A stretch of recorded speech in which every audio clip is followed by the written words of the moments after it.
Hello student, welcome to my channel PW chemistry. আজকের ক্লাসে আমরা যে টপিকটা ডিসকাশন করব মূলত অর্গানিক কেমিস্ট্রি নিয়ে আজকের ক্লাসটা আমরা শুরু করছি। অর্গানিক পড়তে গেলে যেটা স্টুডেন্টদের কাছে খুব ডিফিকাল্ট মনে হয় সেটা হচ্ছে জেনারেল অর্গানিক কেমিস্ট্রি, অর্থাৎ যেটাকে আমরা জিওসি চ্যাপ্টার বলে জেনে থাকি, যেটা তোমাদের এনসিইআরটির মধ্যে মেনশন করা আছে some basic principal and technique in organic chemistry. এই চ্যাপ্টারটার সবার মধ্যে একটা ডিফিকাল্টি কাজ করে, সবার মধ্যে একটা ভয় কাজ করে। তাই আমি এই এনসিইআরটি সিরিজের মধ্যে এই চ্যাপ্টারটা থেকে ক্লাসগুলো শুরু করব। তো পার্ট ওয়াইজ তোমাদেরকে সেই ভিডিওগুলো দেওয়া থাকবে, তো তোমরা এই ভিডিওগুলো পরপর দেখতে থাকবে। তাহলে তোমাদের জিওসির মধ্যে যে সমস্ত ভয়গুলো কাজ করে সেই ভয়গুলো আশা করছি তোমাদের চলে যাবে। তো এবার এনসিইআরটির মধ্যে এই যে অর্গানিক কেমিস্ট্রির টপিকটা দেওয়া আছে, আমি তোমাদের এনসিইআরটির প্রত্যেকটা লাইন বাই লাইন তোমাদেরকে আমি ডিসকাশন করে দেবো। এমনকি এনসিইআরটির ইংলিশগুলো যাদের পড়তে অসুবিধা হয় সাথে সাথে আমি তাদেরকে বাংলা ট্রান্সলেশনটাও দিয়ে দিচ্ছি, তোমাদের যাতে প্রত্যেকটা এনসিইআরটি লাইন বুঝতে সুবিধা হয়। তো তোমরা এনসিইআরটির ইংলিশ মানেটার সাথে সাথে তোমরা বাংলা মানেটাও এখানের মধ্যে তোমরা পেয়ে যাবে। প্রত্যেকটা ভিডিওর মধ্যেই আমি তোমাদেরকে এনসিইআরটির ইংলিশ এবং বেঙ্গলি প্রত্যেকটা ভার্সান ভিডিওর মধ্যে তোমরা পেয়ে যাবে। তো তোমাদের যদি কোনো অসুবিধা থাকে তোমরা অবশ্যই আমাকে কমেন্ট করে জানিও। তো শুরু করছি ক্লাসটা। তো তার আগে যারা আমার চ্যানেলে নতুন হয়ে থাকবে তোমরা অবশ্যই চ্যানেলটাকে সাবস্ক্রাইব করে দিও। দেখো, অর্গানিক কেমিস্ট্রির মধ্যে অর্গানিক অ্যাকচুয়ালি কম্পাউন্ডগুলো গঠিত হয় কি নিয়ে, মূলত যাকে আমরা এই চ্যাপ্টারের নাম দেবো হাইড্রোকার্বন, অর্থাৎ অর্গানিক মূলত কার্বন নিয়ে গঠিত হয়। এই অর্গানিক মূলত যে কার্বন নিয়ে গঠিত হয়, তাহলে কার্বন এলিমেন্ট নিয়ে পিরিয়ডিক টেবিলের মধ্যে আমাদের 118টা এলিমেন্ট রয়েছে। সেই 118টা এলিমেন্টের মধ্যে কার্বন নিয়ে এত বড় কেমিস্ট্রি হওয়ার কি কারণ রয়েছে? 118খানা এলিমেন্টের মধ্যে একমাত্র কার্বন নিয়ে গঠিত হয়েছে অর্গানিক কেমিস্ট্রি। আরও আমাদের যে কেমিস্ট্রির মধ্যে যে তিনটে যে টপিক আছে, ফিজিক্যাল কেমিস্ট্রি, ইনঅর্গানিক কেমিস্ট্রি এবং অর্গানিক কেমিস্ট্রি, তার মধ্যে মূলত একটা পার্ট গঠিত হচ্ছে শুধুমাত্র একটা এলিমেন্ট নিয়ে। আর কোনো এলিমেন্ট নিয়ে এত বড় কেমিস্ট্রি আমাদের মধ্যে পাওয়া যায় না। তাহলে নিশ্চয়ই কার্বনের এমন কোনো ইউনিক প্রপার্টিজ আছে যার কারণে কার্বনের মধ্যে এত বড় কেমিস্ট্রি আমরা খুঁজে পাই। তো দেখি আমরা এনসিইআরটির মধ্যে সেটা নিয়ে কি ডিসকাশন করা আছে। দেখো, in previous unit you have learn that the element carbon has the unique 10 property called catenation property, অর্থাৎ একটা কার্বনের সাথে একটা কার্বন যে যুক্ত হওয়ার প্রবণতা দেখায় সেটা কোন প্রপার্টিজের কারণে? ক্যাটেনেশন প্রপার্টি। তো তোমরা অবশ্যই এখানে মার্কিং করে রাখবে, ক্যাটেনেশন প্রপার্টি তোমাদেরকে অবশ্যই মনে রাখতে হবে। তো ভালো করে আমাদেরকে বুঝতে হবে what is mean by catenation property. Next দেখো বলেছে due to which it form covalent bond with other carbon atoms, অর্থাৎ এই ক্যাটেনেশন প্রপার্টির কারণেই একটা কার্বন পরমাণু আরেকটা কার্বন পরমাণুর সাথে সহজে যুক্ত হতে পারে এবং একাধিক ব্রাঞ্চ এবং সরল শৃঙ্খল গঠিত করতে পারে। নেক্সট বলেছে it is also form covalent bond with atom of other element, অর্থাৎ শুধুমাত্র যে কার্বনের সাথে কার্বন পরমাণু যুক্ত হয় এটা নয়, এই কার্বন পরমাণু অন্যান্য মৌলের পরমাণুর সাথেও যুক্ত হয়। যেমন কার্বনের সাথে অক্সিজেন যুক্ত হতে পারে, কার্বনের সাথে নাইট্রোজেন যুক্ত হতে পারে, ফসফরাস যুক্ত হতে পারে, সালফার যুক্ত হতে পারে। তো কার্বনের সাথে কার্বনও যুক্ত হতে পারে, এমনকি এই কার্বন পরমাণুর সাথে আরও একাধিক পরমাণু যুক্ত হতে পারে। The resulting compounds are studied under a separate branch of chemistry called organic chemistry, অর্থাৎ কেমিস্ট্রির মধ্যে একটা ব্রাঞ্চ আমরা পেয়ে গেছি যেটা অর্গানিক কেমিস্ট্রি, যেখানে মূলত আমরা কার্বনের যে সমস্ত প্রপার্টিসগুলো দেওয়া আছে, অর্থাৎ কার্বনের সাথে যে কার্বন যুক্ত হয়ে যে সমস্ত যৌগ তৈরি করে বা কার্বনের সাথে অন্যান্য মৌলের পরমাণু যুক্ত হয়ে যে সমস্ত অর্গানিক যৌগ তৈরি করে, জৈব যৌগ তৈরি করে, সেটা আমরা এই ব্রাঞ্চের মধ্যে ডিসকাশন করব। দেখো নেক্সট রয়েছে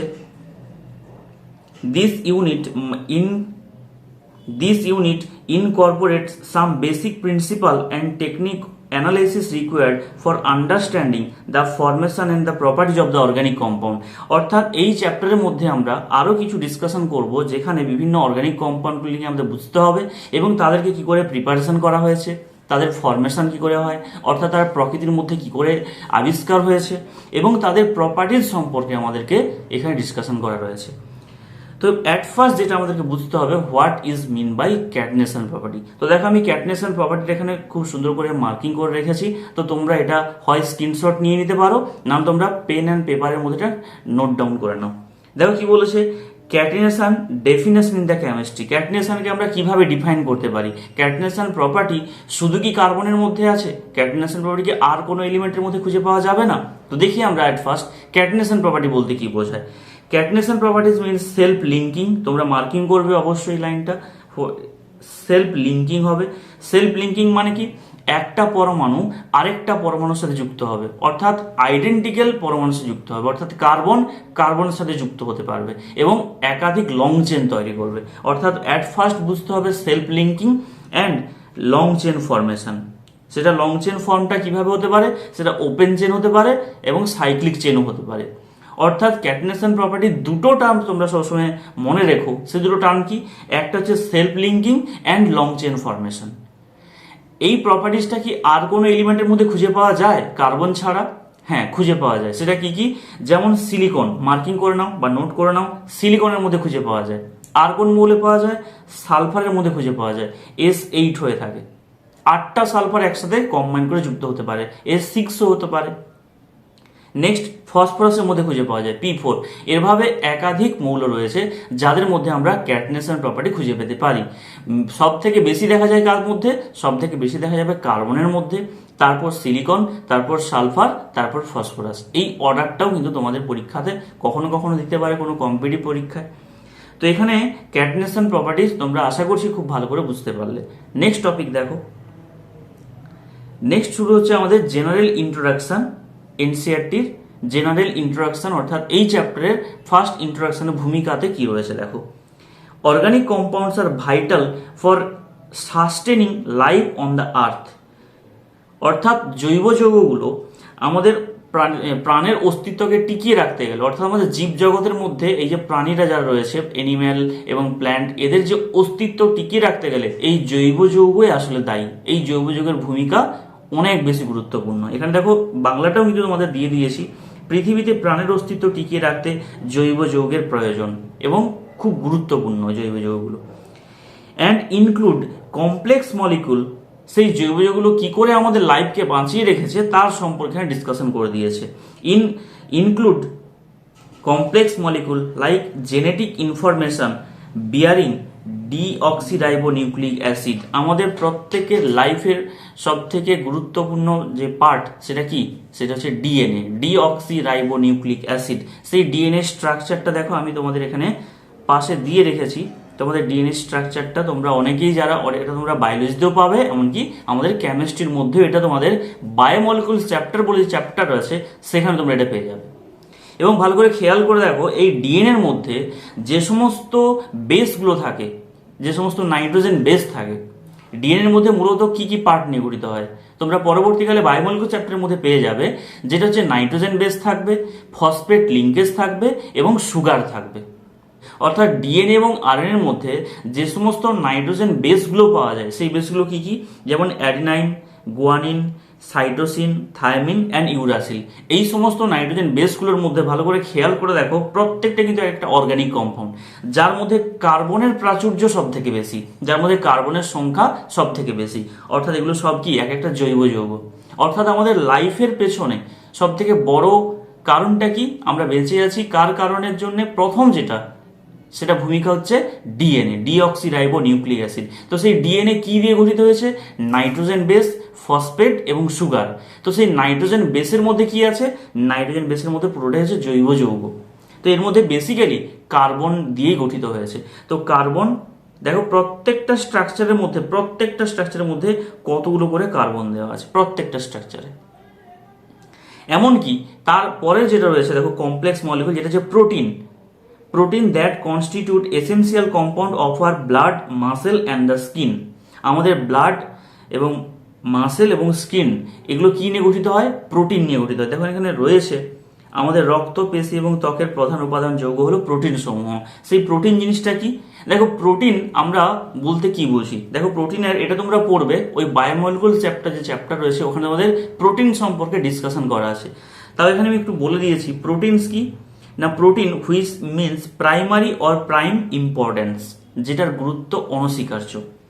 all proteins are the polymer of the alpha amino acid.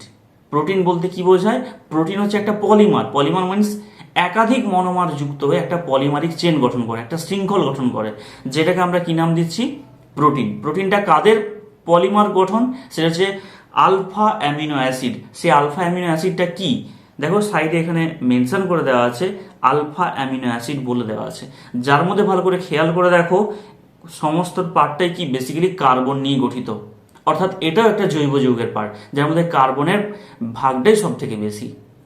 অর্থাৎ ডিএনএ এবং প্রোটিন এবং একাধিক আমাদের অ্যানিম্যাল বা প্ল্যান্টের মধ্যে একাধিক যে অঙ্গ প্রত্যঙ্গ রয়েছে, অর্গান রয়েছে, তাদের মধ্যে বেসিক্যালি কি নিয়ে গঠিত?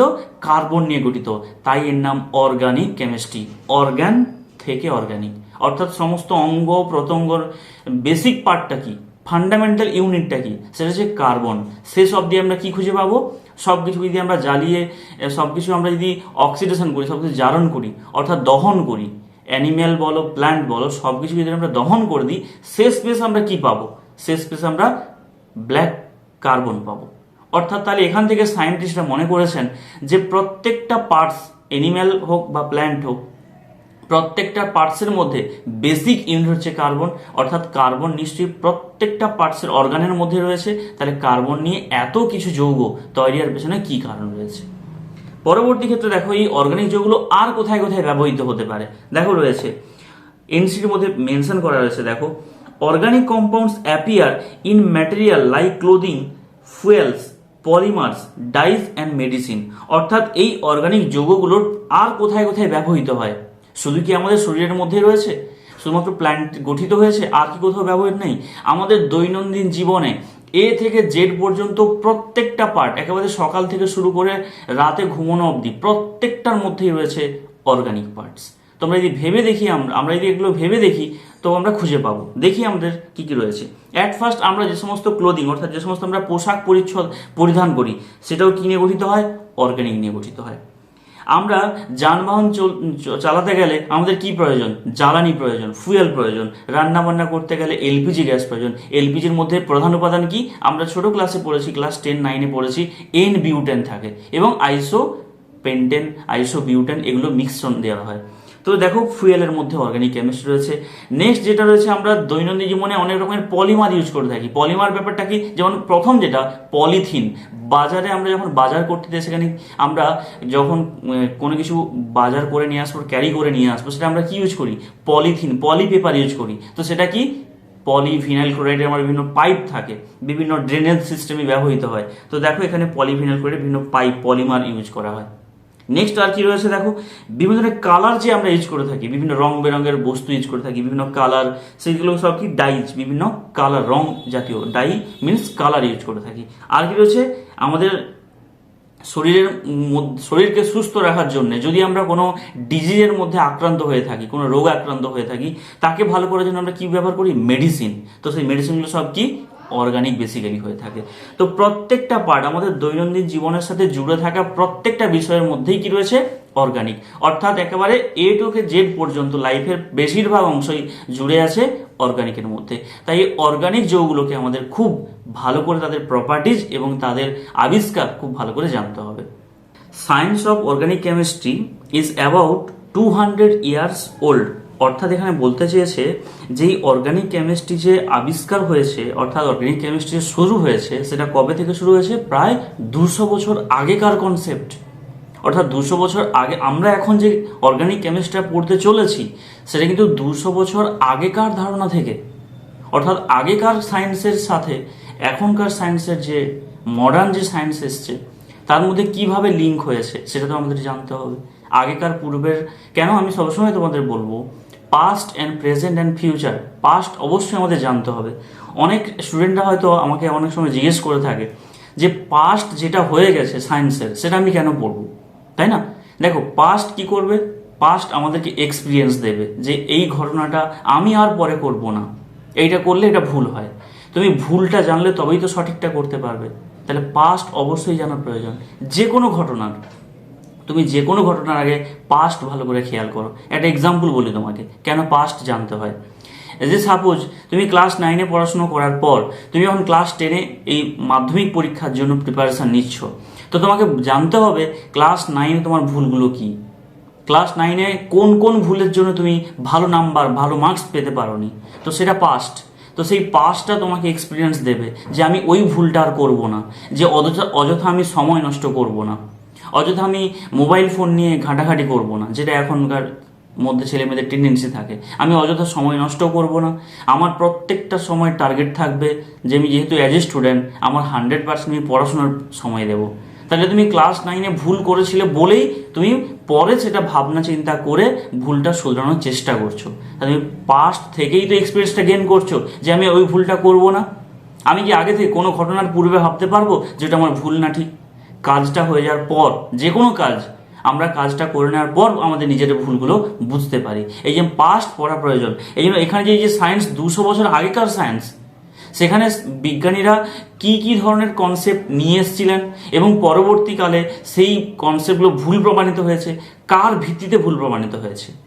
এবং আমরা পরবর্তীকালে যদি আমরা সায়েন্স নিয়ে রিসার্চ করতে শুরু করি, এই ভুলগুলোর দিকে যাতে আমাদের না চোখ চলে যায়, আমাদের ধারণা চিন্তা ভাবনা যেন ওই ভুল পথে না যায়, তো সেখান থেকে আমাদেরকে এক্সপিরিয়েন্স গেইন করতে হবে। তবেই তো আমাদের ফিউচার আমরা ব্রাইট করতে পারবো। তাই পাস্টের ওপর তোমরা সবসময় জোর দিও অবশ্যই, সেখান থেকে তোমরা এক্সপিরিয়েন্স গেইন করতে পারবে। তো দেখো এখানে বলেছে এটা, science of organic chemistry is about 200 years old, অর্থাৎ 200 বছরকার পুরনো। যখন কি করেছিলেন বিজ্ঞানীরা মনে করেছিলেন, দেখো কি বলেছে, around the year 1780 chemists began to distinguish between organic compound obtained from plant and animal, অর্থাৎ তখন সায়েন্টিস্টরা মনে করেছিলেন, এখনও এটা প্রযোজ্য, যে অর্গানিক কম্পাউন্ডগুলো মূলত আবিষ্কার হয়েছে কোথা থেকে, অর্থাৎ তাদের সূত্রপাত কোথা থেকে, তাদের উৎস কোথায়। তাদের উৎস হচ্ছে প্ল্যান্ট এবং এনিম্যালদের মধ্যে।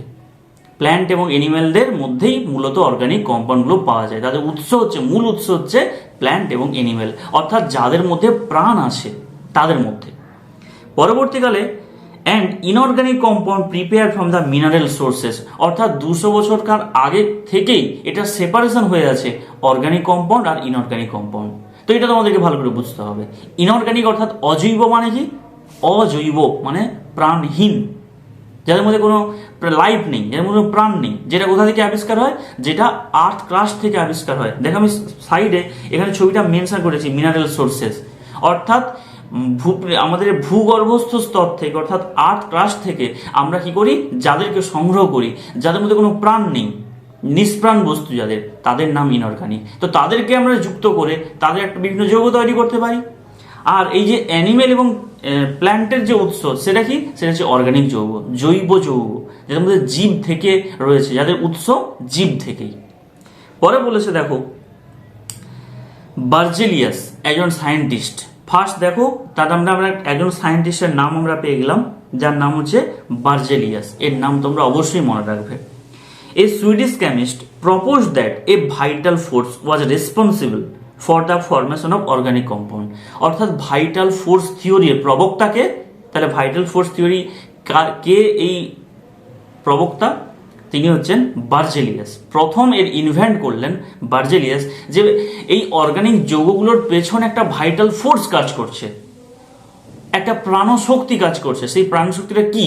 সেটা হচ্ছে প্ল্যান্ট এবং এনিম্যাল, অর্থাৎ লাইফ। যেখানে জীবন নেই সেখানে অর্গানিক কম্পাউন্ড নেই। আগেকার দিনে এটাই মনে করে নেওয়া হতো। অর্থাৎ যখন সায়েন্স শুরু হয়, এই যে বার্জেলিয়াস সুইডিশ কেমিস্ট, উনি প্রথম প্রাথমিক ধারণা দিলেন অর্গানিক যৌগ সম্পর্কে, যে যেহেতু সমস্ত প্রাণীদের মধ্যে থেকে আমরা বেসিক্যালি অর্গানিক যৌগগুলো পাই। এই যে আমরা প্রথমে অর্গানিক যৌগ আমরা কি পাই জানো? প্রথম অর্গানিক যৌগের বইতে রয়েছে ইউরিয়া। প্রথম অর্গানিক যৌগের নাম ইউরিয়া। এই ইউরিয়া প্রথম কালেক্ট করা হতো কোথা থেকে? প্রথম প্রাণীদের ইউরিন থেকে এই ইউরিয়াকে আমরা এক্সট্রাক্ট করতাম। কিন্তু পরবর্তীকালে সেই তথ্যটা পরে ভুল প্রমাণিত হয়ে গেল, অর্থাৎ প্রাণশক্তি ছাড়া অর্গানিক কম্পাউন্ড তৈরি হতে পারে না, এই ধারণাটা ভুল প্রমাণিত হয়ে গেল। সেই ভুল প্রমাণটা কে করলেন? সেই ভুল প্রমাণটা করলেন ভোলহার। এখানে সায়েন্টিস্টের নাম দেখো রয়েছে। However this Notion was rejected in 1828 when F. Voller synthesized an organic compound urea from inorganic compound, অর্থাৎ প্রথম বার্জেলিয়াস ধারণা দিয়েছিলেন যে কোনো প্রাণশক্তি ছাড়া, অর্থাৎ ভাইটাল ফোর্স ছাড়া কোনো অর্গানিক যৌগ তৈরি হতে পারে না, এরকম একটা ধারণা কাজ করছিল। কিন্তু তাকে ভুল প্রমাণিত করলেন কে? এফ ভোলহার। তার কিছু সময় পরেই এই ভোলহার কি প্রমাণিত করলেন? যে অজৈব যৌগ থেকেও জৈব যৌগ তৈরি হতে পারে। সেটাই প্রমাণিত হয়ে গেল। কি থেকে? না তিনি ল্যাবরেটরিতে গিয়ে ল্যাবের মধ্যে গিয়ে তিনি কি করলেন, অ্যামোনিয়াম সায়ানাইডকে হিটিং করে অ্যামোনিয়াম সায়ানাইড থেকে, যে অ্যামোনিয়াম সায়ানাইডটা আয়নিক যৌগ, একটা অজৈব যৌগ যার মধ্যে কোনো প্রাণ নেই, যেটা কোথা থেকে পাওয়া যেতে পারে, যেটা ওই আর্থ ক্রাস্ট থেকে আমরা তৈরি করতে পারি, যেখান থেকে আমরা সোর্স নিতে পারি, অর্থাৎ যেখানে প্রাণের কোনো উৎস নেই সেখানে। তাহলে এই অজৈব যৌগ থেকে প্রথম জৈব যৌগ আবিষ্কার হয়ে গেল ইউরিয়া, যেটা প্রাথমিকভাবে কিভাবে আবিষ্কার হতো, ইউরিয়া ইউরিন থেকে এক্সট্রাক্ট করা হতো। তাই তখন মনে করা হয়েছিল যে অর্গানিক যৌগ একমাত্র এনিম্যাল বা প্ল্যান্ট থেকেই পাওয়া যেতে পারে, কিন্তু সেটাকে ভুল প্রমাণিত করলেন কে, ভোলহার। তিনি কি করলেন, ল্যাবরেটরির মধ্যে গিয়ে অ্যামোনিয়াম সায়ানাইডকে উত্তপ্ত করে ইউরিয়া আবিষ্কার করে ফেললেন। তো এখান থেকে প্রমাণিত হলো যে অজৈব যৌগ থেকেও জৈব যৌগ তৈরি হতে পারে। তার মানে ভাইটাল ফোর্স থিওরিটা সেদিন থেকে কি হয়ে গেল, ক্যান্সেল হয়ে গেল। ক্লিয়ার? তাহলে দেখো এখানে যে যৌগগুলো দেওয়া আছে, তোমরা ইউরিয়ার সংকেত, অ্যামোনিয়াম সায়ানাইডের সংকেত অবশ্যই ভালো করে খেয়াল রাখবে, কোশ্চেন এখান থেকে শুরু হবে তোমাদের। তো অ্যামোনিয়াম সায়ানাইডকে ভেঙে দেখো, আমি এখানে মেনশন করে রেখেছি, অ্যামোনিয়াম সায়ানাইডকে ভাঙলে আমরা কি পাবো, NH4+ CNO-। এটা কি যৌগ, এটা ইনঅর্গানিক কম্পাউন্ড, অজৈব যৌগ, যেটা আয়নিক কম্পাউন্ড। ভেঙে ফেললে NH4+ এবং এটাকে যদি আমরা জলে যোগ করি তাহলে এটা দুটো আয়ন প্রডিউস করবে, একটা NH4+ অ্যামোনিয়াম আয়ন এবং CNO- সায়ানেট আয়ন, সায়ানাইড নয়, সায়ানেট। এবং পরবর্তীকালে এটাকে হিটিং করলে কি যৌগ তৈরি হচ্ছে, ইউরিয়া, যেটা একটা জৈব যৌগ। ইউরিয়া কিন্তু জলের মধ্যে বিয়োজিত হবে না, ইউরিয়া কি হবে, ইউরিয়া একটা জৈব যৌগ যেটার মধ্যে কোভ্যালেন্ট সমযোজী বন্ধন আছে, যেটা কি রূপে থাকবে, যেটা অনুরূপে থাকবে, যেটার মধ্যে কোনো আয়ন নেই। দেখো এখানে ইউরিয়ার ছবিগুলো দেওয়া আছে, তোমরা দেখে নাও, ইউরিয়ার স্ট্রাকচার এবং তার ছবিটা দেওয়া আছে এখানে। Topic clear? পরের পার্ট দেখো। পরবর্তী ক্ষেত্রে দেখা গেছে যে এই ইউরিয়া অজৈব যৌগ থেকে আবিষ্কার হওয়ার পর আরো কিছু বিজ্ঞানীরা আরো কিছু সাপোর্টিভ কিছু ইনফরমেশন দিলেন, অর্থাৎ এই ভাইটাল ফোর্স থিওরি ক্যান্সেল করলেন কে, ভাইটাল ফোর্স থিওরি ক্যান্সেল করলেন ভোলহার। এবং এর পরবর্তীকালে আরো কিছু বিজ্ঞানীরা সচেষ্ট হলেন যে আরো কিছু অজৈব যৌগ থেকে অর্গানিক যৌগ তৈরি করা যাবে কিনা, সেটা কিছু ইনফরমেটিভ অর্থাৎ কিছু সাপোর্টিভ কিছু ইনফরমেশন ওনারাও প্রডিউস করলেন। কি কি না, কোলবে কি করলেন দেখো, synthesise of the acidic acid by Kolbe, অর্থাৎ কোলবে সায়েন্টিস্ট কি করলেন, অ্যাসিডিক অ্যাসিড তৈরি করে ফেললেন, কোথা থেকে, অজৈব যৌগ থেকে। আবার দ্যাট মিথেন বাই দ্য বার্থেলোট, অর্থাৎ এই সায়েন্টিস্ট বার্থেলোট সায়েন্টিস্ট তিনি কি করলেন, মিথেন আবিষ্কার করে ফেললেন, কোথা থেকে, ইনঅর্গানিক কম্পাউন্ড থেকে। অর্থাৎ ভোলহার প্রথম প্রমাণ করলেন, ভুল, তো ওটা ভাইটাল ফোর্স থিওরিকে ক্যান্সেল করে দিলেন, যেটাকে আরো সাপোর্ট করলেন কারা, এই সায়েন্টিস্টরা। কারণ কোলবে সচেষ্ট হলেন যে ইনঅর্গানিক যৌগ থেকেও অ্যাসিডিক অ্যাসিড তৈরি করা যায়। আবার বার্থেলোটও সচেষ্ট হলেন যে ইনঅর্গানিক যৌগ থেকে মিথেনও তৈরি করা যাচ্ছে। তার মানে নিশ্চয়ই শুধুমাত্র ভাইটাল ফোর্স বলে এখানে কিছু নেই। হ্যাঁ, এটা হতে পারে যে প্রাণীদের মধ্যে এবং প্ল্যান্টদের মধ্যে, এনিম্যাল এবং প্ল্যান্টের মধ্যে বেশিরভাগ পার্টসগুলোই কি নিয়ে গঠিত, অর্গানিক যৌগ নিয়ে গঠিত, জৈব যৌগ নিয়ে গঠিত। কিন্তু অজৈব যৌগ থেকেও এই জৈব যৌগকে আবিষ্কার করা যেতে পারে, এরকম কত তথ্য দেওয়া ভুল যে শুধুমাত্র ভাইটাল ফোর্স থিওরি অর্থাৎ প্রাণশক্তি ছাড়া জৈব যৌগের কোনো অস্তিত্ব নেই, এরকম তথ্যটাকে ভুল প্রমাণিত করা গেল। ক্লিয়ার? এখান থেকে পরবর্তীকালে দেখো, the development of the electronic theory of the covalent bonding shared organic chemistry in modern shape, অর্থাৎ কি করলেন না, এই যে অর্গানিক যৌগগুলো সেগুলোকে বুঝতে গেলে আমাদেরকে ইলেকট্রনিক থিওরি দিয়ে বুঝতে হবে যে অর্গানিক যৌগগুলো গঠিত হতে গেলে কিছু তো বন্ধন কাজ করবে, কিছুটা ফোর্স কাজ করবে, অর্থাৎ একটা অ্যাটমের সাথে একটা অ্যাটম কম্বাইন হতে গেলে কিছুটা ফোর্স কাজ করবে। তো সেই ফোর্সটা কি, যেটা আমরা পড়েছি অলরেডি, রাসায়নিক বন্ধন, কোভ্যালেন্ট বন্ড।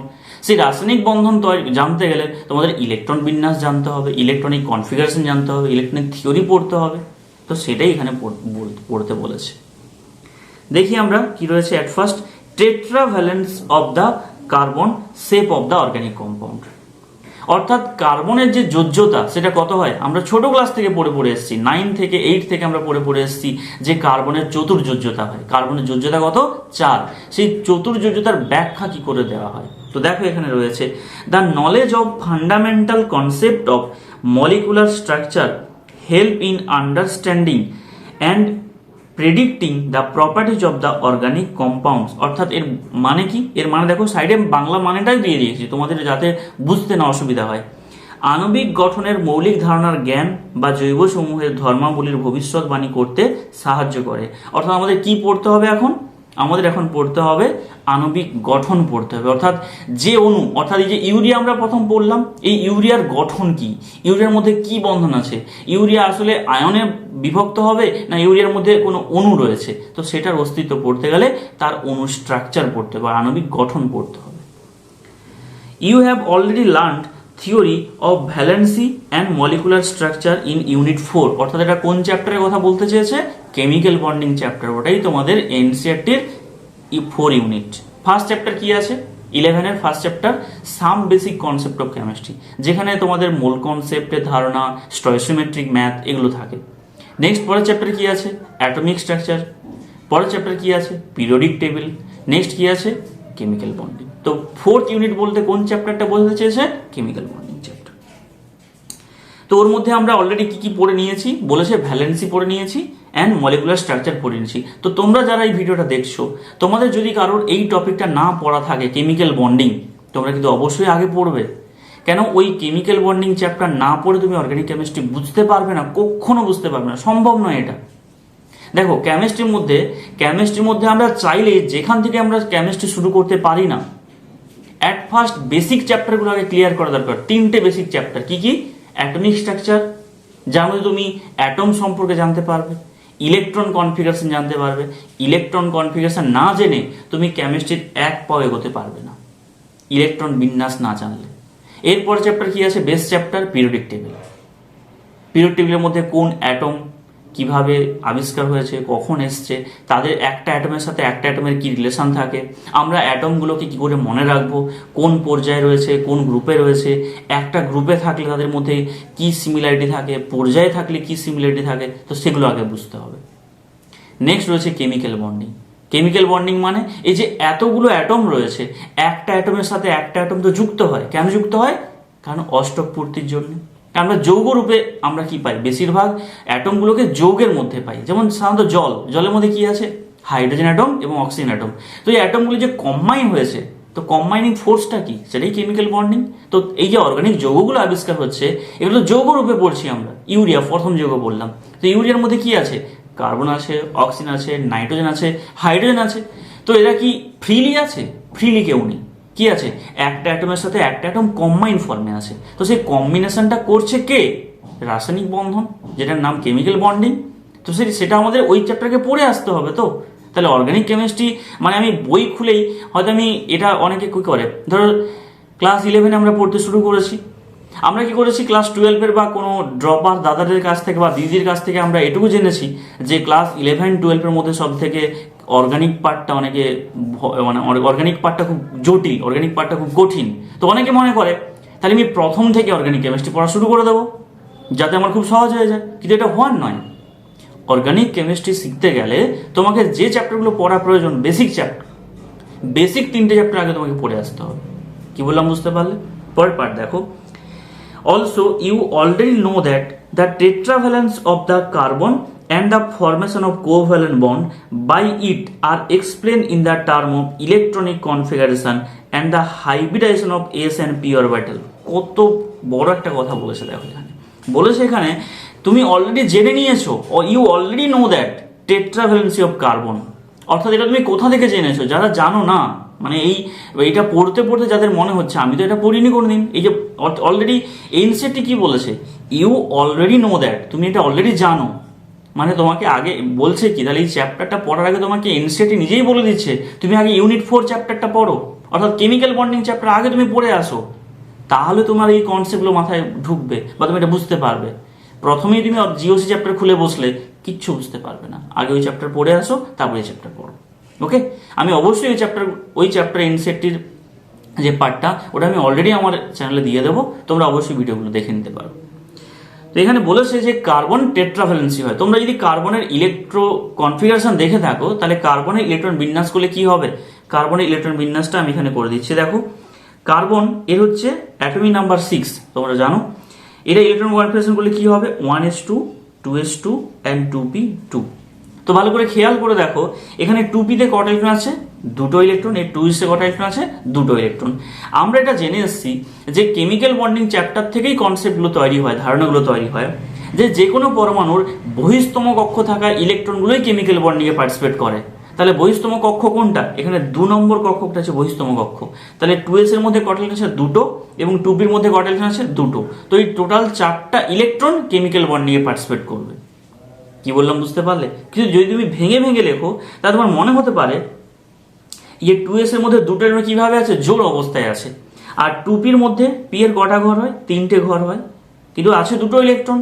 তাহলে এখানে দেখো, ভালো করে খেয়াল করে তুমি দেখতে পাবে যে এখানে দুটো ইলেকট্রন যুগ্ম অবস্থায়, পেয়ারিং অবস্থায় আছে, আর দুটো ইলেকট্রন অযুগ্ম অবস্থায় আছে। তো যেটা অযুগ্ম ইলেকট্রন রয়েছে তারাই কেমিক্যাল বন্ড নিয়ে পার্টিসিপেট করে সাধারণত। আমরা এটা ছোট ক্লাসের ধারণা, ক্লাস 9 বা 10-এ পড়েছি আমরা। আর যারা জোড় অবস্থায় আছে তারা জোড় অবস্থাতেই তো আগে থেকেই হয়ে আছে, জোড় আগে থেকেই গঠন করে আছে, তো তারা কেমিক্যাল বন্ডের সাথে যাবে না। তাহলে কার্বনের টেট্রাভ্যালেন্সি কি করে হবে? তাহলে দুটো থাকলে তার যোজ্যতা কত হবে? 2 হবে, কারণ দুটোই কেমিক্যাল বন্ডিংয়ে যাবে, দুটো আনপেয়ার আছে বলে, অযুগ্ম আছে বলে।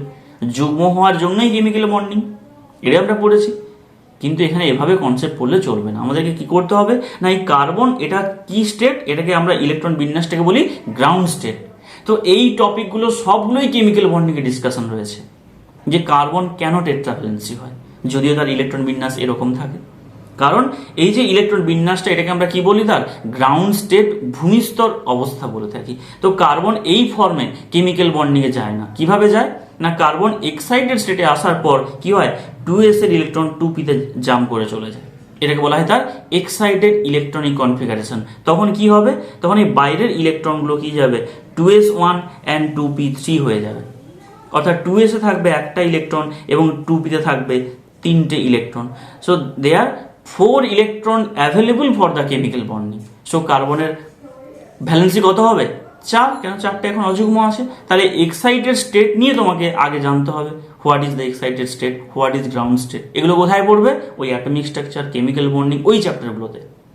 তাই বারবার বলছি, অর্গানিক কেমিস্ট্রি বুঝতে গেলে তোমাকে আগে ওই বেসিক চ্যাপ্টারগুলো আগে ক্লিয়ার করে আসতে হবে। প্রথমেই আমি অর্গানিক কেমিস্ট্রি এসে ঝাঁপ দিলে কিচ্ছু বুঝতে পারবো না। পরে পার্ট দেখো। তাহলে আমরা এটুকু বুঝলাম যে কার্বনের ভ্যালেন্সি কত হয়? টেট্রা ভ্যালেন্সি, অর্থাৎ 4টে যোজ্যতা, চতুর্যোজ্যতা হয়ে থাকে কার্বন। এবং এই চতুর্যোজ্যতা পড়ার পরে তোমাকে কি কি পড়তে বলেছে? ইটস ইলেকট্রনিক কনফিগারেশন, অর্থাৎ কার্বনের ইলেকট্রন বিন্যাস, এবং হাইব্রিডাইজেশন পড়তে বলেছে, সংকরায়ন। এটাও তোমরা পাবে কোথায়? ওই কেমিক্যাল বন্ডিং চ্যাপ্টারে তোমরা পেয়ে যাবে। সংকরায়ন, হাইব্রিডেশন খুব ভাইটাল টপিক। এবং NEET, joint, WBJEE, JEE main সমস্ত পরীক্ষা এটা আসে, এমনকি তোমাদের স্কুলের যে সিলেবাসের পরীক্ষা সেখানেও তোমাদের কোশ্চেনগুলো দেওয়া থাকে। তো এই টপিকগুলো আগে ক্লিয়ার করো। পরে পার দেখো, তো এখানে বলেছে সংকরায়ন পড়তে। তাহলে কার্বনের সংকরায়ন কি কি হতে পারে বলতে পারো কেউ? কার্বনের সংকরায়ন কি কি হতে পারে? কার্বনের সংকরায়ন মূলত 3 প্রকার হতে পারে। কি কি? sp, sp2 and sp3। কেন? কারণ ভালো করে খেয়াল করে, এখানে যে আমি ইলেকট্রন বিন্যাসটা করেছি, এর ইলেকট্রন বিন্যাসে কেবলমাত্র 2s আছে আর 2p আছে, এর কোনো d অরবিটাল অ্যাভেলেবল থাকে না। তো d থাকলে একাধিক হতে পারতো, ডিও চলে আসতো, sp3d, sp3d2, sp3d3, এগুলো সংকরায়ন রয়েছে। কিন্তু এর কেবলমাত্র s অরবিটাল এবং p অরবিটাল অ্যাভেলেবল আছে কেমিক্যাল বন্ডিংয়ে যাওয়ার জন্য। তাহলে একমাত্র s এবং p এই দুটো অরবিটালে পার্টিসিপেট করবে। s এর কতগুলো অরবিটাল? একটাই অরবিটাল। p কতগুলো অরবিটাল? 3টে অরবিটাল। অ্যাকচুয়ালি এসটাকে বলছি আমরা সাবসেল, এস সাবসেলের মধ্যে একটা অরবিটাল, পিটা হচ্ছে একটা সাবসেল যার মধ্যে 3টে অরবিটাল। তাহলে টোটাল কতগুলো অরবিটাল? 4 অরবিটালস। এই জন্য সংকরায়ন কি কি হবে? দেখো, সংকরায়ন মানে হচ্ছে একটা অরবিটালের সাথে আরেকটা অরবিটাল মিশ্রিত হবে। সংকর মানে কি? মেশানো। তোমরা তো সংকর ধাতু পড়েছো তোমরা, তাই না? সংকর ধাতু মানে কি? একটা ধাতুর সাথে একটা ধাতু মেশাতে হবে। তো সংকর মানে কি? তো এখানে সংকরায়ন বলতে কি, একটা অরবিটালের সাথে আরেকটা অরবিটালকে আমরা যুক্ত করব, তো এটাও মিশ্রণ, তাই নাম সংকরায়ন। তো একটা এস এর সাথে একটা পি যুক্ত হতে পারে, নিশ্চয়ই একটা অরবিটাল নিয়ে কখনো সংকরায়ন হতে পারে না, তাহলে মিশবে কার সাথে? তাই জন্য মিনিমাম একটা এস এর সাথে একটা পি যুক্ত হবে, তার সংকরায়ন নাম কি হবে? sp। একটা এস একটা পি। আবার হতে পারে একটা এস এর দুটো পি যুক্ত হতে পারে, তার নাম কি হবে? sp2। আবার হতে পারে এস এর সাথে 3টে পি, এটার নাম কি হবে তাহলে? sp3। তাহলে ভালো করে খেয়াল করো, 4টে অরবিটাল তো এখানেই শেষ। তাহলে কি কি সংকরায়ন পাবে?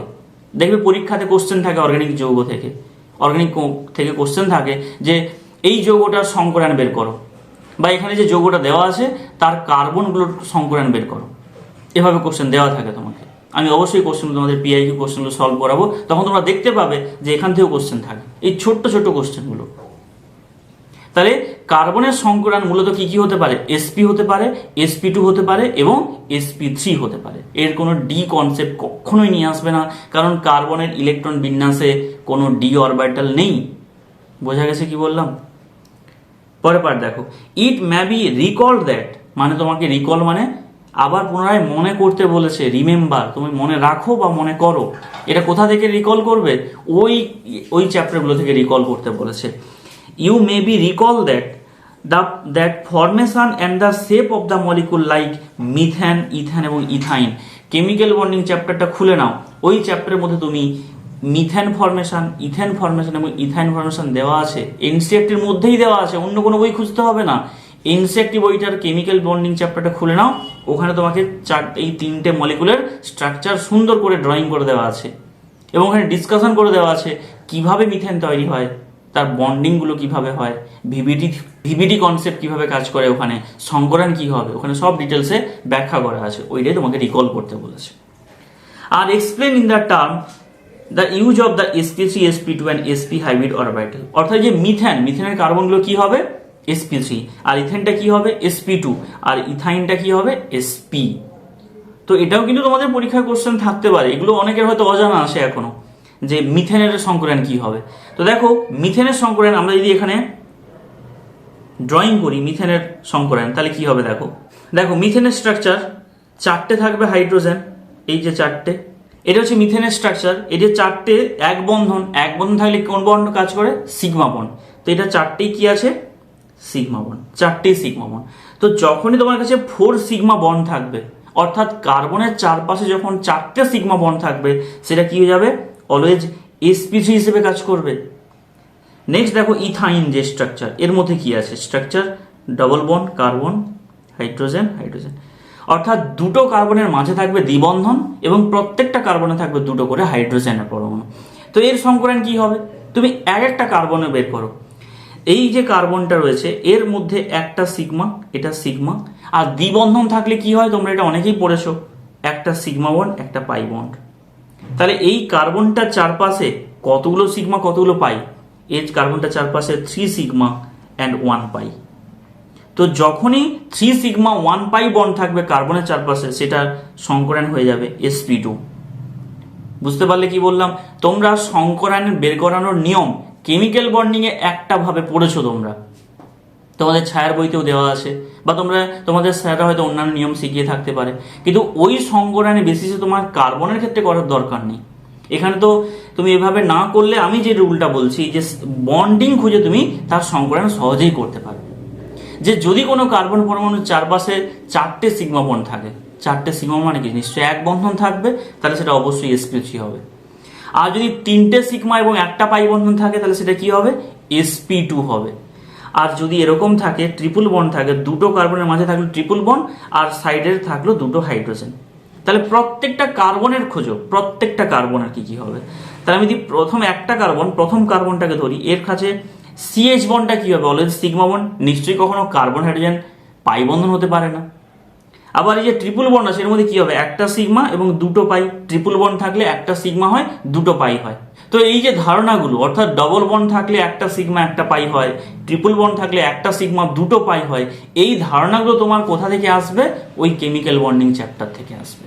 তাই আমি বারবার বলছি, কেমিক্যাল বন্ডিং চ্যাপ্টার যতক্ষণ না তোমার ক্লিয়ার হবে, তুমি অর্গানিক কেমিস্ট্রি পড়তে পারবে না সহজে।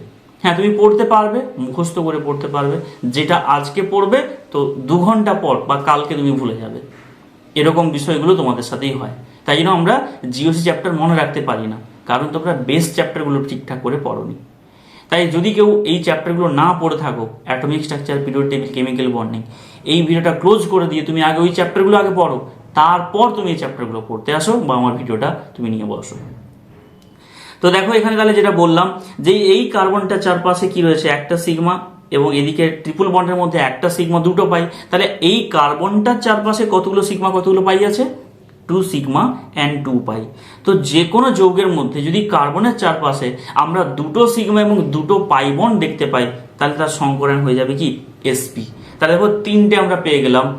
মিথেনের মধ্যে আছে sp3 সংকরায়ন, ইথেনের মধ্যে কার্বনগুলো হচ্ছে ইথিনের মধ্যে ইথিন অ্যালকিন একটা, এটা sp2, আর ইথাইন বা অ্যাসিটিলিনের নাম এটার মধ্যে কি আছে sp। ক্লিয়ার? পরের পার্ট দেখো কি বলেছে এখানে। দেখো এখানে নেক্সট লাইন কি রয়েছে। নেক্সট লাইন রয়েছে hybridisation influence the bond length and bond enthalpy, ব্র্যাকেটে রয়েছে strength. Bond enthalpy means, strength means শক্তি, কতটা শক্তিশালী বন্ধন হবে না কতটা উইক বন্ধন হবে সেটা নির্ভর করছে কার উপর, সংকরায়নের উপর। তাহলে এখান থেকে এটা যদি পরীক্ষার মধ্যে স্টেটমেন্ট দিয়ে দেয়, তোমাদের কিন্তু অবশ্যই তোমাদেরকে মনে রাখতে হবে স্টেটমেন্ট লাইনটা, যে সংকরায়ন কাকে কাকে প্রভাবিত করে, বন্ড লেন্থকে প্রভাবিত করবে আর বন্ড স্ট্রেংথকে প্রভাবিত করবে।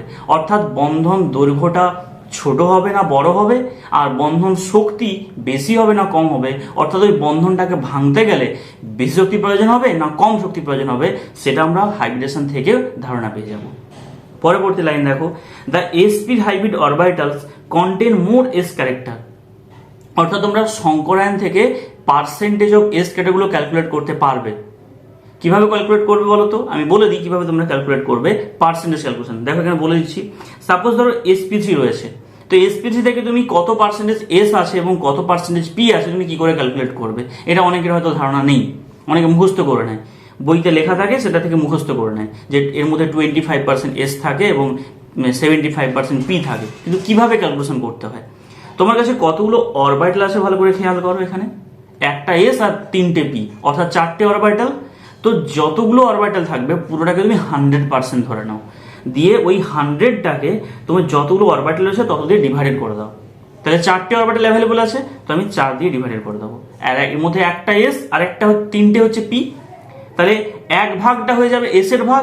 তাহলে 4 দিয়ে ভাগ করলে আমি কি পাবো, এক ভাগ কত করে আছে পেয়ে যাবো। তাহলে 4 দিয়ে ডিভাইড করলে কত আসবে, 25 100। তাহলে s এর s তো একটাই ছিল, তাহলে এক ভাগ কত 25, তাহলে s এর পার্সেন্টেজ কত হয়ে গেল 25% s, আর বাকিটা কি হবে 75%, সেটা কি হবে p, কারণ 3টেই তো p ছিল। ক্লিয়ার? তো এখান থেকে তাহলে আমরা জানলাম যে দা sp হাইব্রিড অরবিটাল কন্টেন মোর s ক্যারেক্টার, অর্থাৎ যখন sp হয় সেখানে কি অরবিটাল থাকবে, দুটো অরবিটাল, একটা s এবং একটা p। তাহলে 2 দিয়ে ডিভাইড করবে, তাহলে কত পার্সেন্টেজ থাকবে 50% s 50% p। তো সেটাই বলেছে সব থেকে বেশি থাকে কোথায়, sp এর মধ্যে। তাহলে এটাও কিন্তু কোশ্চেন হতে পারে যে কোন সংকরায়নের মধ্যে s এর পার্সেন্টেজ সব থেকে বেশি থাকে কার্বনের। তাহলে কার্বনের তো 3টে সংকরায়ন হয়, একটা sp হয়, একটা sp2 হয়, একটা sp3 হয়। দেখা গেল অপশানে sp3 দিয়ে দিয়েছে। কোনো কারণে যদি কোনো স্টুডেন্ট না জানে যে কার্বনের কোনো ডি অরবিটাল নেই, কার্বনের কখনো সংকরায়নের ডি অরবিটাল আসতে পারে না, তাহলে সে তো sp3 অ্যান্সার করে চলে আসতে পারে। তো এইগুলো আমাদেরকে বুঝতে হবে ঠিকঠাক করে। তাহলে সব থেকে s পার্সেন্টেজ কোথায় আছে, sp এর মধ্যে আছে। and hence it closer to its nucleus and form shorter and stronger bond than the sp3 hybrid orbital। তাহলে এটা কিন্তু তোমাদের অ্যাসারশন রিজনও পড়তে পারে যে sp, বা এটা জিজ্ঞেস করতে পারে যে sp সংকরায়নে আছে এমন একটা কার্বন, তার বন্ড এনথালপি বেশি হবে না আরেকটা কার্বন পরমাণু sp2 তে আছে বা sp3 তে আছে তার বন্ড এনথালপি বেশি হবে। এটা তোমরা জিজ্ঞেস করতে পারে কোশ্চেন, বা একটা স্টেটমেন্ট দিয়ে দিল sp hybridized carbon have the high bond enthalpy than sp2 hybridized carbon বা sp3 hybridized carbon। এটা তোমাকে অ্যাসারশন দিতে পারে। রিজনটা কি, রিজনটা হচ্ছে ওই এখানে রিজনটা লেখা আছে যে sp এর মধ্যে s পার্সেন্টেজ বেশি থাকার জন্য ওটা কি হয়, নিউক্লিয়াস দ্বারা বেশি আকর্ষিত হয়। নিউক্লিয়াসের বেশি কাছাকাছি চলে গেলে কি হবে, বন্ধনটা ক্লোজ হয়ে যাবে, নিউক্লিয়াসের মানে ছোট হয়ে যাবে। ছোট হয়ে যাওয়া মানে কি, বেশি শক্তি লাগবে ওই বন্ধনটাকে ভাঙতে। নেক্সট দেখো কি বলেছে, the sp2 hybrid orbital is intermediate in s character between the sp and sp3। এর মানে বলেছে sp2 এর মধ্যে যে সমস্ত s ক্যারেক্টার থাকবে, sp2 মানে কি, ওর মধ্যে থাকে 33.3 সামথিং কিছু থাকে, অর্থাৎ s এর sp থেকে কিছুটা কম আর sp3 থেকে কিছুটা বেশি, মানে ইন্টারমিডিয়েট মানে কি ওর মাঝে থাকবে, মানে sp2টা sp এবং sp3 এর মাঝে অবস্থান করবে, সেটাই বলতে চেয়েছে। and hence the length and the enthalpy অর্থাৎ বন্ধন দৈর্ঘ্য এবং বন্ধন শক্তি of the bond it form are also intermediate between them, অর্থাৎ বন্ড লেন্থ এবং বন্ধন এনথালপি এই দুটোর মাঝখানে থাকবে। কারণ যেহেতু এস এর পার্সেন্টেজটা এসপি এবং এসপি থ্রির মধ্যে থাকবে, তাহলে এসপি টুর বন্ড এনথালপি বা বন্ড লেন্থ এটা কাদের মাঝে থাকবে? ওই এসপি এবং এসপি থ্রির মাঝেই থাকবে। নেক্সট দেখো, the change in hybridization effect the electronegativity of the carbon. তো এটাও একটা ইম্পর্টেন্ট লাইন, এটা অবশ্যই তোমরা মার্কিং করে রাখো। The change in hybridization effect the electronegativity of the carbon, কারণ ইলেকট্রোনেগেটিভিটি এস পার্সেন্টেজের উপর ডিপেন্ড করে হয়। অর্থাৎ সংকরায়ন থেকে আমরা বুঝতে পারবো যে সংকরায়ন এসপি হবে কি এসপি টু হবে বা এসপি থ্রি হবে, এটা জেনে নেব। তারপরে আমি তার এস ক্যারেক্টার ক্যালকুলেট করে নেব, এবং যার এস এর পার্সেন্টেজ যত বেশি হয় তার ইলেকট্রোনেগেটিভিটিও তত বেশি হয়। তোমরা লিখে নাও, এখানে মেনশন করে লিখে নাও যে percentage of S character is directly proportion with electronegativity. এই ইলেকট্রোনেগেটিভ টার্মটা তোমরা কোথায় পড়বে? পিরিয়ডিক টেবিলে পড়বে। ইলেকট্রোনেগেটিভিটি কাকে বলে, অর্থাৎ সমযোজী বন্ধনে কাকে বলে তোমরা এটা পড়েছো। আরেকবার আমি মনে করে দিচ্ছি, সমযোজী বন্ধনে দুটো অ্যাটমের মাঝে তো সমযোজী বন্ধন থাকে। তো যে পাওয়ারের জন্য বা যে প্রপার্টিজের জন্য এই সমযোজী বন্ধনে থাকা ইলেকট্রন জোড়টা কোনো একটা পরমাণু তার নিজের দিকে টেনে নেয়, মাঝে ছিল ইলেকট্রন জোড়, সেটা কি করবে? দুটো পরমাণুর মাঝে ছিল, কোন একটা পরমাণু বেশি অধিকার করে নেবে, নিজের দিকে টেনে নেবে যে ক্ষমতার জন্য বা যে প্রপার্টিজের জন্য, তাকেই কি বলা হয়? ইলেকট্রোনেগেটিভিটি। তাহলে ইলেকট্রোনেগেটিভিটি হচ্ছে পাওয়ার বা একটা প্রপার্টি যার কারণে কোনো একটা পরমাণু সমযোজী বন্ধনে থাকা ইলেকট্রন জোড়কে তার নিজের দিকে টেনে নেয়, সেই প্রপার্টিজের নাম ইলেকট্রোনেগেটিভিটি। আর এই ইলেকট্রোনেগেটিভ কার বেশি হবে? যার এস এর পার্সেন্টেজ যত বেশি তার ইলেকট্রোনেগেটিভিটি তত বেশি, এবং সেটা নিউক্লিয়াস দ্বারা বেশি আকর্ষিত হবে, এবং তার বন্ড এনথালপি এবং বন্ড এনথালপি বেশি হবে আর বন্ড লেন্থ ছোট হয়ে যাবে। ক্লিয়ার? পরের পার্ট দেখো, এখানে দেখো পার্সেন্টেজগুলো বলে দিচ্ছে। Thus A carbon atom having an sp hybrid orbital with 50% s character is more electronegative than that of the possessing sp2 and sp3। অর্থাৎ sp এর সংকরায়ন মধ্যে আমরা দেখতে পেলাম যে 50% এস ক্যারেক্টার থাকে, তাই তার ইলেকট্রোনেগেটিভিটি বেশি। তাদের মধ্যে পরীক্ষাতে এই ইলেকট্রোনেগেটিভিটি অর্ডারটা দিতে পারে। অর্ডার কি হবে? সব থেকে ইলেকট্রোনেগেটিভ অর্ডারটা লিখে নাও, ইএন অর্ডারটা কি হবে? সব থেকে বেশি হবে কার? এসপি, তারপরে কার হবে? এসপি টু, তারপরে কার হবে? SP three. তো এটাই লিখে রাখলে এই টপিকটা তোমার এখানে পুরোটা ক্লিয়ার হয়ে গেল। পরে দেখো কি বলেছে, নেক্সট দেখো, this relative electronegativity is reflect in several physical and chemical properties. অর্থাৎ এই যে পার্সেন্টেজগুলো আমরা পড়লাম, অর্থাৎ এই যে ইলেকট্রোনেগেটিভিটি অর্ডারটা আমরা পড়লাম, এই ইলেকট্রোনেগেটিভিটি অর্ডারটা কার উপর এফেক্ট করে? দেখো, ইজ রিফ্লেক্ট, এটা প্রতিফলিত হয় কোথায়? In several physical and chemical properties of the molecules concern. একাধিক যৌগের ভৌত ধর্ম এবং রাসায়নিক ধর্মের ওপর এই ইলেকট্রোনেগেটিভিটির প্রভাব দেখা যায়। যেই ইলেকট্রোনেগেটিভ কোথা থেকে ক্যালকুলেট করলাম? সংকরায়ন থেকে ক্যালকুলেট করলাম। About which you will learn in later units. অর্থাৎ এর পরবর্তী ক্ষেত্রে আমরা এটা দেখতে পাবো যে সংকরায়ন থেকে তাহলে এখানে মূলত আমরা কি কি পড়লাম? সংকরায়ন থেকে আমরা জানতে পারলাম বন্ড লেন্থ কি হতে পারে আর বন্ড এনথালপি কি হতে পারে। আবার সংকরায়ন থেকে জানতে পারলাম কার এস ক্যারেক্টার কত বেশি হবে, কার কম হবে। আবার এই এস ক্যারেক্টার থেকে জানতে পারলাম তার ইলেকট্রোনেগেটিভিটি কোনটা বেশি হবে আর কোনটার কম হবে। তো এখান থেকে কিন্তু একটা ভাইটাল কোশ্চেন তৈরি করলেও করা যায়। তো তোমরা এই টপিকটা অবশ্যই গুরুত্ব সহকারে মনে রাখবে। এই যে পুরো টপিকটা, এটা খুবই গুরুত্বপূর্ণ একটা স্টেটমেন্ট। এখানে এই টপিকটা, এই স্ট্যান্ডাটা অবশ্যই তোমরা ভালো করে মনে রাখবে। পরের পার্ট দেখো, some characteristics features of pi bonds. তোমরা যারা কেমিক্যাল বন্ডিং এর সিগমা বন্ড ভিভিটি থিওরি পড়েছো, ভ্যালেন্স বন্ড থিওরি, কি করে পাই বন্ড তৈরি হয়, কি করে সিগমা বন্ড তৈরি হয়, তো তোমরা অবশ্যই এটা এখান থেকে দেখে নিও। বা তোমরা আগে কেমিক্যাল বন্ডিং চ্যাপ্টার, যাদের পড়া নেই, তোমরা কেমিক্যাল বন্ডিং চ্যাপ্টারের মধ্যে আগে ভিভিটি কনসেপ্ট ভালো করে পড়ে আসো, পাই বন্ড এবং সিগমা বন্ড, তারপর তোমরা অর্গানিকের মধ্যে এই টপিকটা পড়তে শুরু করবে, তাহলে তোমাদের বুঝতে সুবিধা হবে। কি বলেছে দেখো, ইন পাই বন্ড ফরমেশন, যখন পাই বন্ড গঠিত হয়, parallel orientation of the 2p orbital are adjacent atom is necessary for proper side way overlap. তো এটা একটা স্টেটমেন্ট। অর্থাৎ আমরা পড়েছি দুটো পি অরবিটাল কিভাবে তৈরি হয়। দুটো পি অরবিটাল যদি পরস্পর সমান্তরাল আসে, এইভাবে যদি সমান্তরালভাবে যুক্ত হয়, এই সমান্তরাল এলেই কি হবে, এর মধ্যে পাই বন্ড তৈরি হবে। আর যদি মুখোমুখি চলে আসে তাহলে কি হবে, সিগমা বন্ড তৈরি হবে। এটাকে বলা হয় কি, প্যারালাল। এদের মধ্যে কি হবে না সাইড ওয়ে ওভারল্যাপ হবে। অর্থাৎ আমি যদি এখানে ছবিটা দেখিয়ে দিচ্ছি কিভাবে পাই বন্ড তৈরি হয়। দুটো পি অরবিটাল, ধরো এটা একটা পি অরবিটাল এসছে এবং এর সাথে প্যারালাল করে আরেকটা পি অরবিটাল এসছে, এই দুটো পি অরবিটাল এসছে। এর মধ্যে সাইড ওয়ে জাস্ট টাচ করে যাবে, অর্থাৎ এই সাইডটা টাচ করবে, এটা যে সাইড ওয়ে ওভারল্যাপ, এর সাথে এইটাও টাচ করবে। জাস্ট ওই দুটো অংশ জাস্ট পরস্পরকে টাচ করে যাবে। এর ফলে কি গঠিত হয় পাই বন্ড, জাস্ট টাচ করে, আংশিকভাবে টাচ করে থাকে। এখানে ওভারল্যাপ বলে কোনো জায়গা হয় না, এটাকে আমরা ওভারল্যাপ বলেই বলে দিচ্ছি, সাইড ওয়ে ওভারল্যাপ, জাস্ট পরস্পরের সাথে টাচ করে থাকে। এই জন্য পাই বন্ধন কি হয়, পাই বন্ধন সহজে ভেঙে যায়। জাস্ট কিছু ভাইব্রেট করলে বা সামান্য হিট দিলে এই পাই বন্ধন সহজেই ভেঙে যায়, শুধু টাচ করে থাকে বলে। আর সিগমা বন্ধন কিভাবে গঠিত হয় জানো? সিগমা বন্ধন দুটো পি অরবিটাল যদি পরস্পর এভাবে মুখোমুখি এসে যুক্ত হয়, অর্থাৎ অ্যাক্সিস বরাবর যুক্ত হয়, এখানে দেখো ওভারল্যাপিং হয়ে যায়। এটা কি বলছে ওভারল্যাপ, একটার উপর একটা চেপে যায়, দুটো মুখোমুখি যুক্ত হয়ে চেপে যাবে, এটা বলে ওভারল্যাপ। তো এর দ্বারা হয় সিগমা বন্ড আর এটা হয় পাই বন্ড। তো পাই বন্ডে জাস্ট টাচ করে থাকে আর সিগমা বন্ডে ওভারল্যাপ করে থাকে। তো টাচ করে থাকার জন্য সহজে দুজন সেপারেশন করা যায়। এই জন্য বলা হয় পাই বন্ধন উইক হয় কার থেকে, সিগমার থেকে। তাহলে এটা তোমাদের স্টেটমেন্ট দিতে পারে, আর এই স্টেটমেন্টটা তোমার মনে হতে পারে এটা কেমিক্যাল বন্ডিং স্টেটমেন্ট, আসলে এখানেই রয়েছে।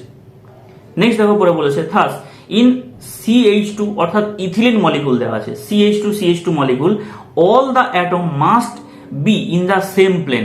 তো এটাও তোমাদের পরীক্ষায় কিন্তু একটা স্টেটমেন্ট। এটা তোমার এখন মনে হচ্ছে না এটা স্টেটমেন্ট, কেন মনে হচ্ছে না আমি বলে দিই। এই যে লাইনটা, এটা একটা স্টেটমেন্ট, তোমাকে জাস্ট এই লাইনটাই তুলে দেবে। দেখো পরীক্ষায় এই লাইনটা না তুলে দিয়ে তোমাকে কি বলবে জানো, এই CH2 এর জায়গায় বলে দেবে CH3, ওখানে দুটো কার্বন, এখানে দুটো কার্বন, তোমাকে বলে দেবে CH3 single bond CH3 molecule, all the atom must be in the same plane. তোমরা কি এটা জানো সেম প্লেনে থাকতে গেলে কি হতে হবে? সেম প্লেনে থাকতে গেলে তাদেরকে সংকরণ হতে হবে sp2, কারণ আমরা sp2 হলে তার গঠন আকৃতি কেমিক্যাল বন্ডিং এ পড়েছি, sp2 হলে ট্রাইগোনাল প্ল্যানার হয়। প্ল্যানার কথার অর্থ হচ্ছে all atom exist in the same plane, একই সমতলে থাকতে পারবে যদি sp2 হয়। তাহলে এখানে যে সংকরণগুলো আমরা পড়লাম CH2 এর সংকরণ কি হবে, এর সংকরণ sp2 হবে। আর CH2 মধ্যে কি থাকবে sp3, তো sp3 হওয়া মানে এটা টেট্রাহেড্রাল, এটা কখনোই সেম প্লেনে থাকতে পারে না। তাহলে এটা কখনোই সেম প্লেনে থাকবে না। এটা হচ্ছে ইথেন কখনো সেম প্লেনে থাকবে না সমস্ত অ্যাটম।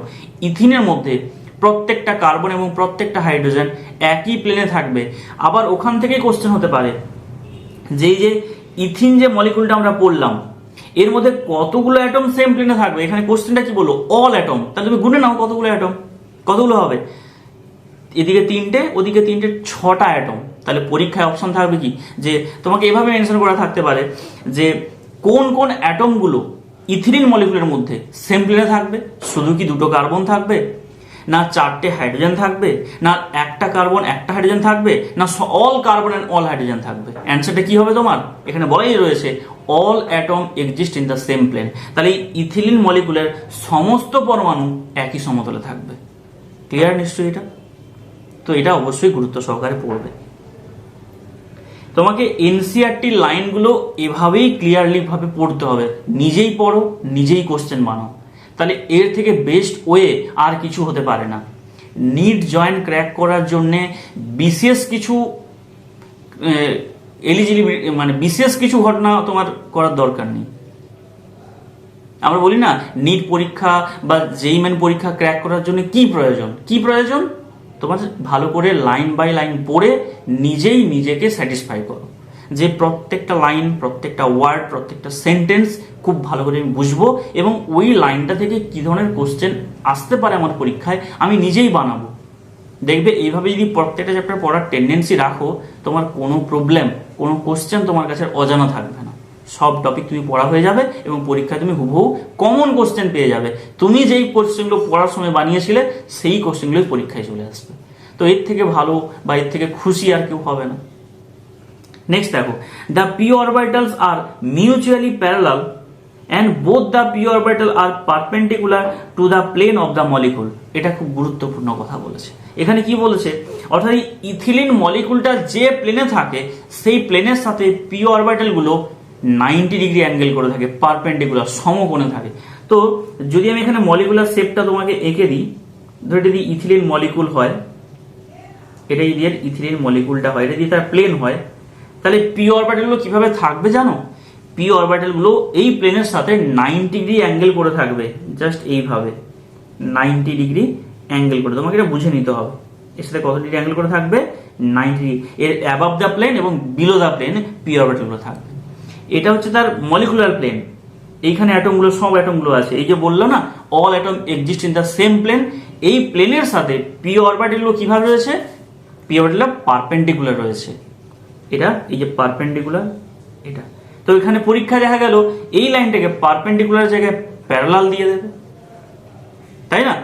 এই টার্মটাকে চেঞ্জ করে দেবে। তো তোমাকে এটা বুঝতে হবে যে এখানে কি বলতে চাইছে, যে ইথিলিন মলিকুলের মধ্যে যে দুটো পি অরবিটাল থাকে, এই যে দুটো পি অরবিটাল যুক্ত হয়ে পাই বন্ধন তৈরি করে, এই পি অরবিটালগুলো কিভাবে থাকে না মলিকুলার প্লেনের সাথে পারপেন্ডিকুলার অর্থাৎ সমকোণ করে থাকে। এদের মধ্যে অ্যাঙ্গেল কত হবে, 90 ডিগ্রি অ্যাঙ্গেল হবে। ক্লিয়ার? নেক্সট দেখো কি বলেছে, rotation of one CH2 fragment with respect to other interferes with maximum overlap of the p orbitals, and therefore such rotation about carbon-carbon double bond is restricted। এর মানে বলেছে এখানে খুব গুরুত্বপূর্ণ কথা, যে কার্বন কার্বন যখন ডবল বন্ড থাকে ইথিলিন মলিকুলের মধ্যে, তুমি একটা CH2 পার্টকে ফিক্সড রেখে তুমি যদি আরেকটা CH2 পার্টকে রোটেট করতে চাও, তুমি এটা করতে পারবে না। তাহলে কি হবে, পাই বন্ধনটা ভেঙে যাবে। কারণ দেখো পাই বন্ধনটা কিভাবে রয়েছে, দুটো, এটা একটা কার্বনের পি অরবিটাল, এটা একটা কার্বনের পি অরবিটাল, দুটোকে আমি এভাবে রেখেছি। আমি যদি একটাকে ফিক্সড রেখে রোটেট করি, তাহলে কি হবে বলো তো? রোটেট করলেই তো আর প্যারালাল থাকবে না, রোটেট করলে কি হবে, দুটো পরস্পরে 90 ডিগ্রি অ্যাঙ্গেল হয়ে যাচ্ছে। তুমি যদি একটু রোটেট করে দাও তাহলে কি হবে, ভেঙে যাবে পি অরবিটাল। তাহলে CH2 মলিকুলটাই তো আর থাকবে না, ওদের পাই বন্ধনটা এক্সিস্ট করবে না।